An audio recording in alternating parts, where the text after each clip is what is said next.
नमस्ते। कभी सोचा है कि साइंस सिर्फ बड़ी बड़ी लैब्स में नहीं होती? अरे वो तो हमारी जबान और हमारी त्वचा पर भी होती है।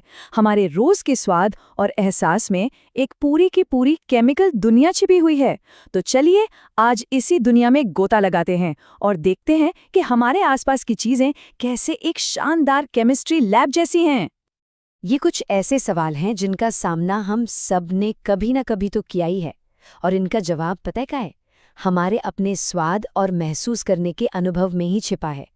और जवाब भी बड़ा दिलचस्प है। इन सब का जवाब सिर्फ एक चीज है, एसिड्स। जी हाँ, अम्ल। ये वो अनदेखी ताकत है जो हमारे कई रोजमर्रा के अनुभवों के पीछे काम करती है। तो आज के इस सफर में हम इन्हीं छिपे हुए केमिकल्स की दुनिया को करीब से जानने निकले हैं।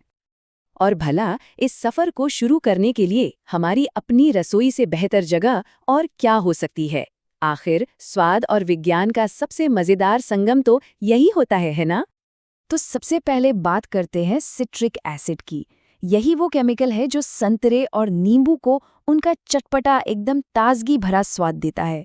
तो अगली बार जब कोई नींबू पानी पिए तो ये याद रखने में मजा आएगा कि वो असल में सिट्रिक एसिड का ही मजा ले रहे हैं। अच्छा, अब चलते हैं एक और अनोखे स्वाद की तरफ।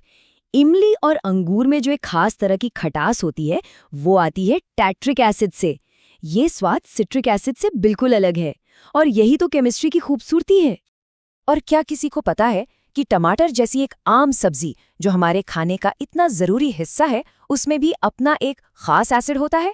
जी हाँ, ऑक्सैलिक एसिड। यही है जो उसे एक हल्का सा खट्टापन देता है। यहाँ दो बहुत ही आम चीजें हैं, सिरका और दही। सिरके का जो तीखा स्वाद है वो एसिटिक एसिड से आता है, जबकि दही का हल्का खट्टापन लैक्टिक एसिड की वजह से होता है। कमाल की बात है ना, दो अलग अलग एसिड और दो बिल्कुल अलग तरह के खट्टे स्वाद। पर एसिड्स का काम सिर्फ अच्छा स्वाद देना ही नहीं है। जैसे जब मक्खन खराब हो जाता है तो उससे जो एक तीखी अजीब सी गंध आती है, वो ब्यूटेरिक एसिड के कारण होती है। तो ये एक दिलचस्प उदाहरण है कि कैसे एसिड गंध के लिए भी जिम्मेदार होते हैं, चाहे वो अच्छी हो या बुरी। तो हमने ये तो देख लिया कि एसिड्स हमारी रसोई में स्वाद का कैसा जादू चलाते हैं। पर अब रसोई से बाहर निकलते हैं और देखते हैं कि कुदरत में यही एसिड्स कैसे स्वाद से कहीं बढ़कर आत्मरक्षा का एक खतरनाक हथियार बन जाते हैं। यहाँ स्क्रीन पर 3 अलग अलग चीजें दिख रही हैं। एक चींटी का डंक, बिच्छू का डंक और बिच्छू बूटी का पत्ता।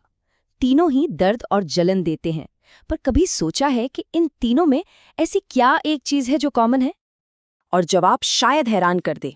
ये सभी एक ही केमिकल हथियार का इस्तेमाल करते हैं, मेथेनोइक एसिड, जिसे फॉर्मिक एसिड भी कहते हैं।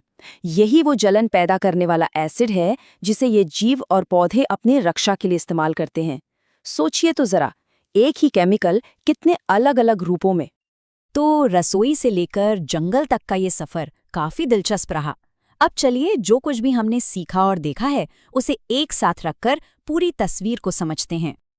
चलिए इस टेबल पर एक नजर डालते हैं।